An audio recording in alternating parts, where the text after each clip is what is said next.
Senza Skate! Una guida pratica ma anche ironica sul momento che sta vivendo il nostro paese. Forse voi, noi di sicuro. Senza Skate! E senza Skate, amici, bisogna rinunciare a qualcosa, si sa.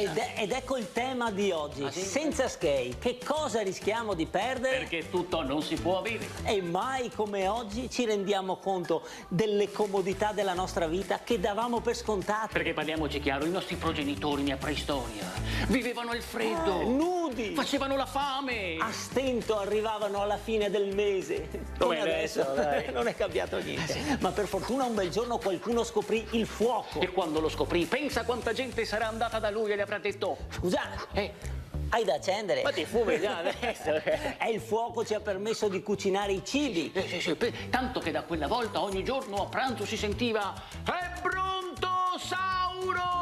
Va bene, preistoria. Finalmente qualcosa di cotto, non se ne poteva più di mangiare sempre crudo. Ma che cotto, crudo. Sushi, sushi. E anche voi che adesso fate i fighetti con gli amici, ragazzi, andiamo a mangiare crudo? Pensa quanto indietro siamo, perché si mangiava sushi 1 milione di anni fa. Esatto, sì. E poi il fuoco ci ha permesso anche di sconfiggere il freddo, il gelo. Gelo, tanto che oggi ci lamentiamo addirittura che il riscaldamento è troppo caro, no? Sì, ma non averlo non sarebbe peggio. Per cui quando rientri in casa il termostato segna 35 gradi e tua moglie dice: Amore, alzi un po' che ho freddino.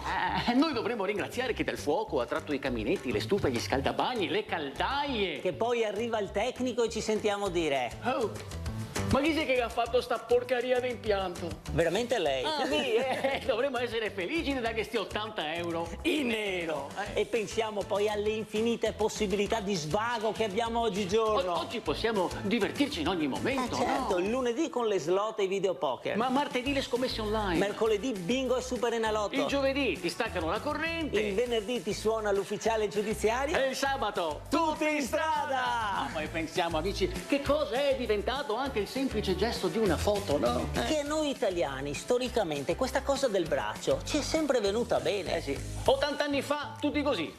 Adesso, tutti così. La malattia più diffusa dopo il gomito da tennista e l'indice da telefonino, Guarda un po', ecco, questo è il mio cane, questo è il mio gatto, le vacanze a Capri. E se si incontrano due mamme? Ciao! Ciao! Senti, il piccolo come sta? Benissimo. Se per caso è una foto? Per caso. Qui è stamattina alle 7, qui alle 7:05, qui alle 7:15, qui alle 8, qui alle 8:10. Ormai un bambino oggi ha il book fotografico ancora prima di nascere. Certo, al quinto mese di gravidanza ha già la foto dell'ecografia in 3D. Come mia nonna, che per la quale per il compleanno abbiamo regalato la cornice digitale con 1500 fotografie dentro. E dopo un mese. Ah, ragazzi, non capisco. Non si vede più niente, non si vede. Sono sparite tutte le foto. Per caso l'hai toccata? Cosa, la cornice? Sì, la cornice. No! Ciò.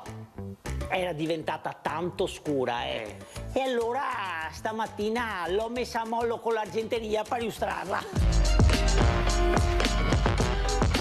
Termina qui la puntata di Senza Skate. Questo esperimento sociale, Soprattutto per noi. esattamente, che vuole essere anche specchio del momento del paese che è Senza Skate. E qui la sfida, una trasmissione fatta senza skate. Senza Skate, quindi non fatevi ingannare dagli oggetti di design che vedete, perché non sono nostri. Noi siamo ospiti di questo luogo, tra l'altro ho già visto, ho individuato qualche oggettino che potremo... E nemmeno gli abiti sono nostri. Niente. Quindi... Noi vi salutiamo e mi raccomando, dato il momento che uno può passare, mi raccomando sempre positivi, Ma non al Covid. No, al Covid. Positivi. Ciao. E questo oggettino, questo.